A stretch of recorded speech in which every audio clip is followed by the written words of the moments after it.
Hello everyone, मेरा नाम है शिवम। लास्ट लेक्चर में हम डिस्कस कर रहे थे सेट्स के बारे में। ठीक है, सेट्स के बारे में हमने पढ़ा था union of a set,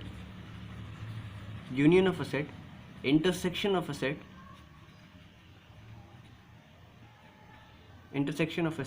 union of a set क्या था, ध्यान देना। यूनियन ऑफ अ सेट क्या था? ए यूनियन बी, दो सेट का यूनियन। ठीक है, यानी कि इन दोनों में कंबाइंड जितने एलिमेंट्स होंगे दैट इज यूनियन, तो इसको कहते हैं कॉम्बिनेशन। ठीक है, या एंड इंटरसेक्शन करते हैं और।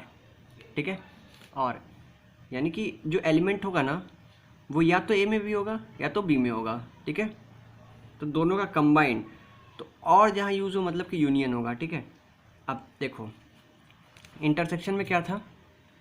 इंटरसेक्शन में था ए इंटरसेक्शन बी। ठीक है, तो ए इंटरसेक्शन बी में क्या था? Common elements.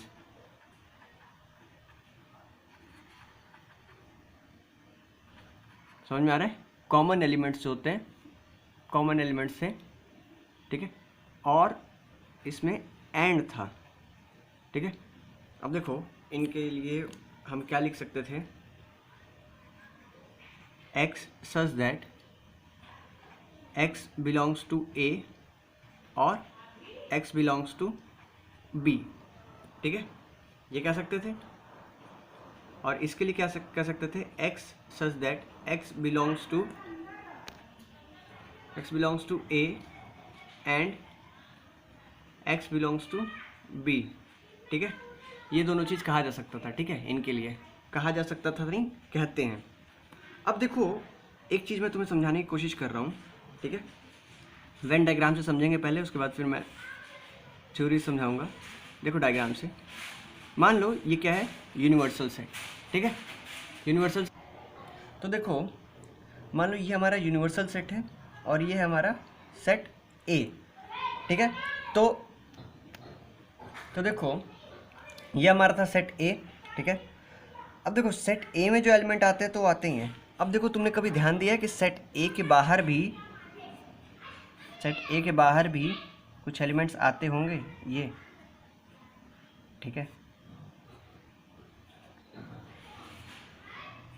ये जो बाहर वाले एलिमेंट जो मैं कलर कर रहा हूँ, ठीक है ध्यान से देखो, जो मैं बाहर वाले एलिमेंट कलर कर रहा हूँ, अब देखो ये जो बाहर के एलिमेंट्स हैं ना जो मैंने कलर किया है, इसका भी कोई एग्जिस्टेंस होगा। ठीक है, तो यही चीज़ हमने इस लेक्चर में पढ़ना है। ठीक है, इस लेक्चर में हमने यही चीज़ पढ़ना है। ठीक है, तो इसको कहते हैं, बाहर वाले एलिमेंट को कहते हैं complement of set.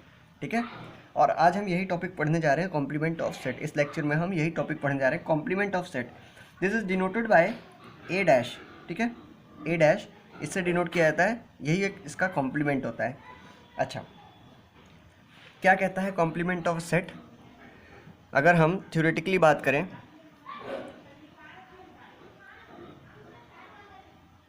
Complement of a set, complement of a set A is element, ठीक है, is of all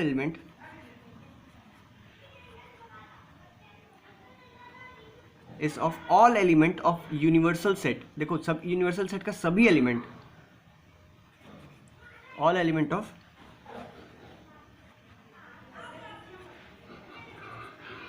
universal set U। ठीक है, other than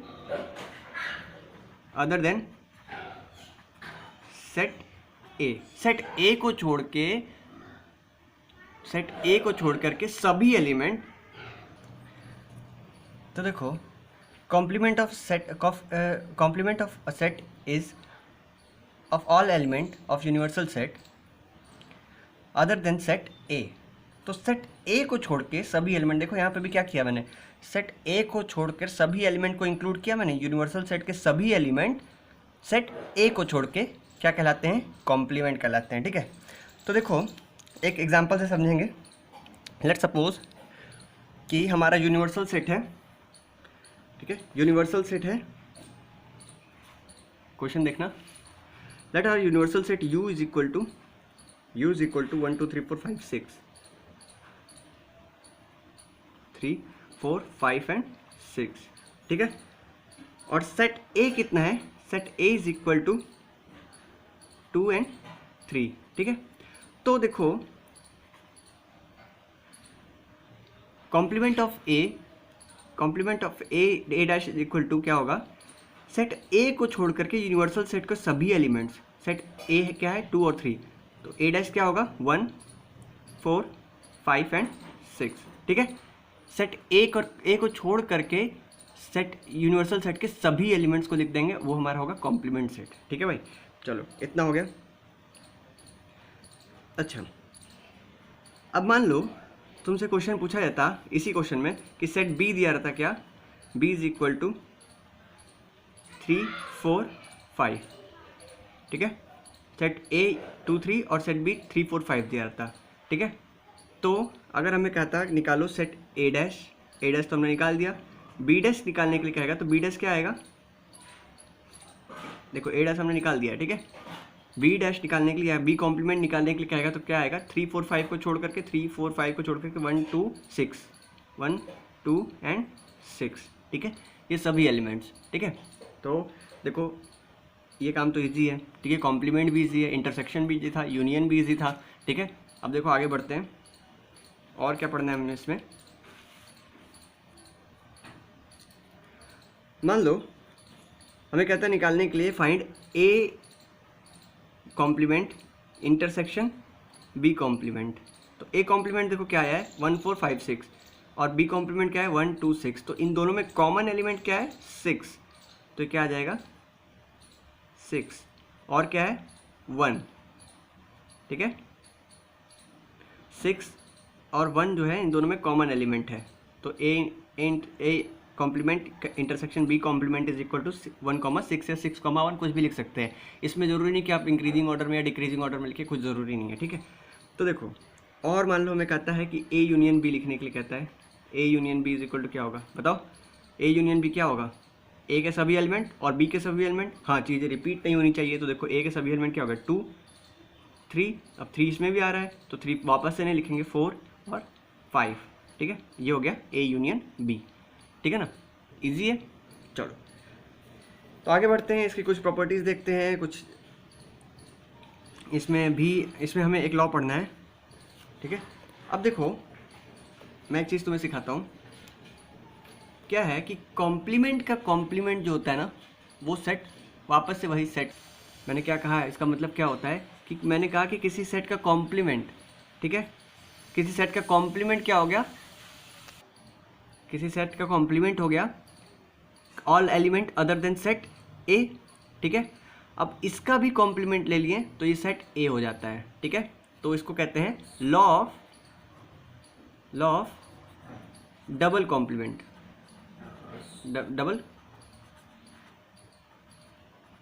law of double complement, ठीक है। लॉ ऑफ डबल कॉम्प्लीमेंट क्या कहता है कि किसी भी सेट का कॉम्प्लीमेंट का भी कॉम्प्लीमेंट करते हैं तो वापस से वो वही सेट बन जाता है, ठीक है, समझ में आ गया। चलो अब हम इसके कुछ लॉज पढ़ेंगे, ठीक है। पहला लॉ क्या कहता है, देखो पहला लॉ तो हमने पढ़ लिया, ठीक है, दूसरा लॉ पढ़ना है हमें। दूसरा लॉ क्या कहता है, दूसरा law is named as complement law, इसको कहते हैं लॉ ऑफ डबल कॉम्प्लीमेंट, और दूसरा लॉ होगा कॉम्प्लीमेंट लॉ,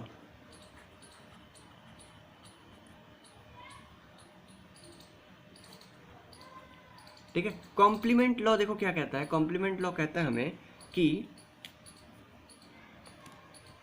कॉम्प्लीमेंट लॉ कहता है कि मान लो ए सेट है, ठीक है, अगर इसका यूनियन करते हैं किससे, इसके कॉम्प्लीमेंट से, तो ये क्या बन जाएगा टोटल यूनिवर्सल सेट, ठीक है, ठीक है, समझ में आ गया, ठीक है।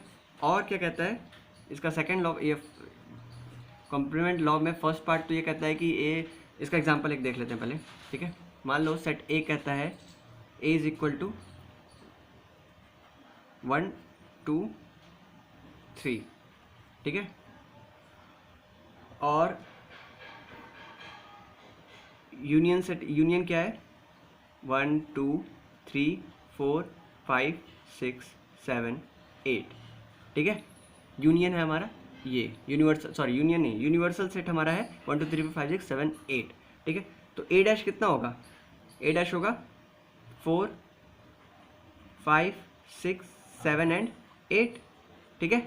तो कहता है कि इन दोनों का यूनियन कर दें, अगर इन दोनों का अगर हम यूनियन कर दें, ठीक है, तो क्या होगा, ए यूनियन ए डैश क्या होगा, दोनों के एलिमेंट्स 1 2 3 1 2 3, ठीक है। अब इसका भी एलिमेंट 4 5 6 7 एंड 8, ठीक है।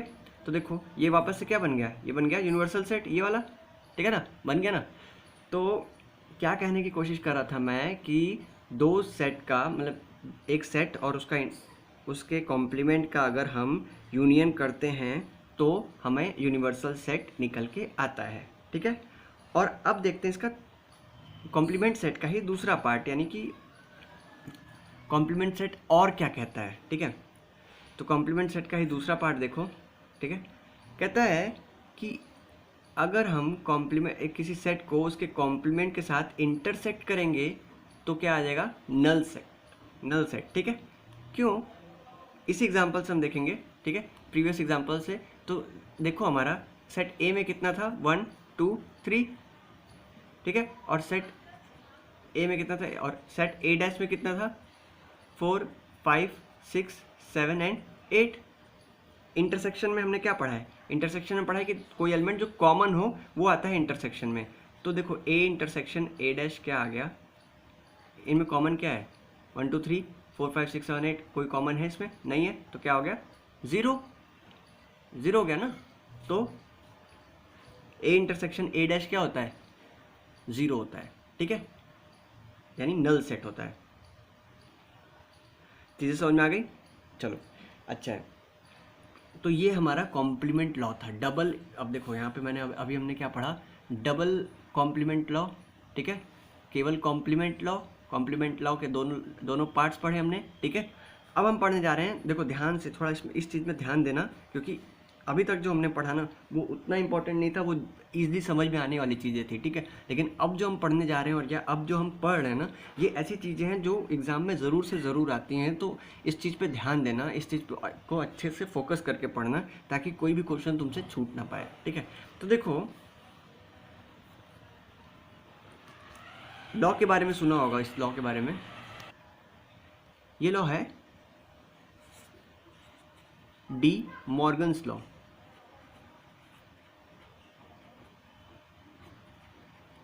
ठीक है, D Morgan's law.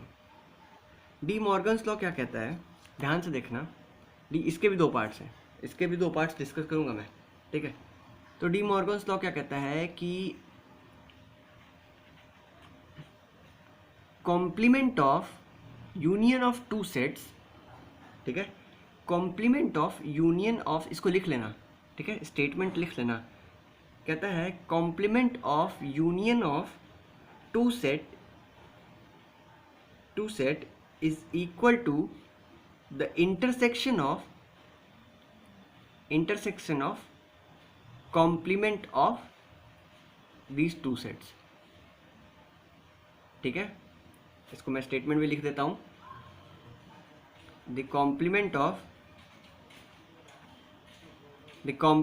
Of union of two sets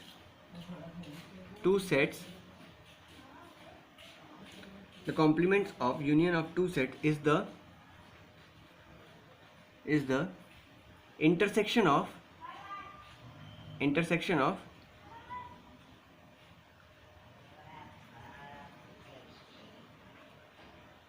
of their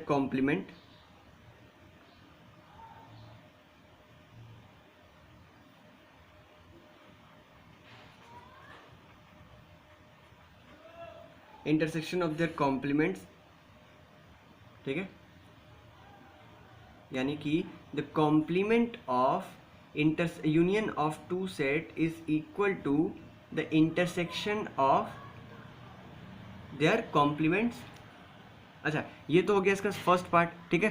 first part ये कहता है। सेकंड पार्ट क्या कहता है? सेकंड पार्ट कहता है कि इसका ठीक इन्वर्स है, यानी कि the complement of intersection of two set is equal to the complement of intersection of two set is equal to the union of their complements, ठीक है। The complement of intersection of two sets is equal to the union of their complements.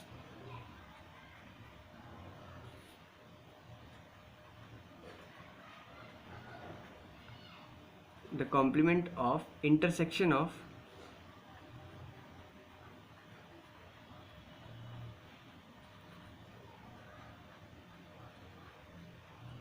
two sets is equal to union of their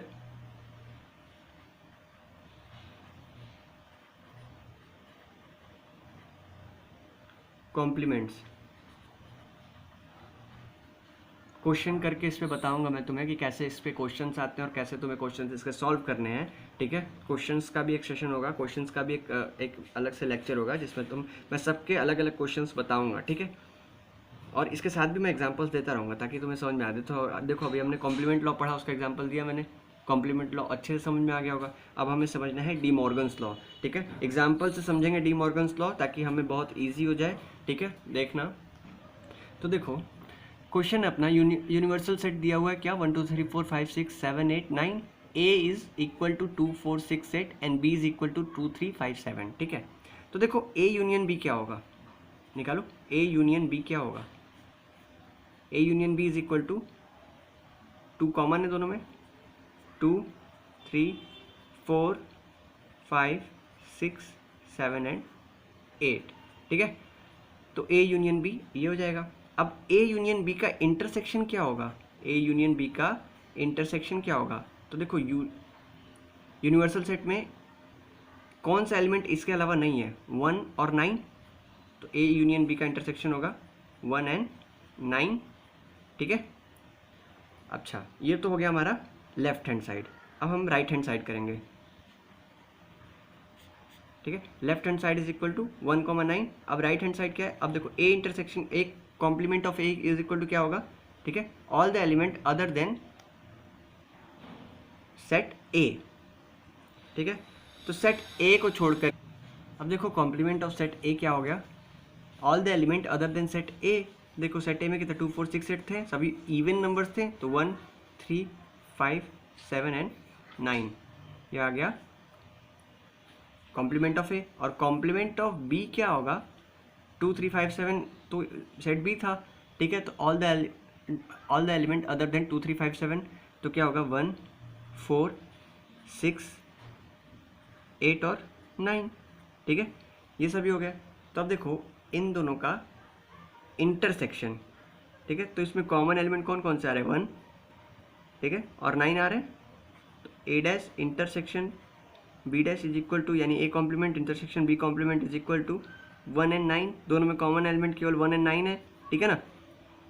समझ में आ रहा है? तो देखो ये तो हमारा RHS था, ठीक है। तो LHS is equal to RHS, ठीक है ना। तो हमारा ये देखो डी मॉर्गन्स लॉ वेरीफाई हो गया कि ए यूनियन बी का intersection U is equal to A intersection A complement, A union B का complement is equal to A complement intersection B complement होता है, ठीक है।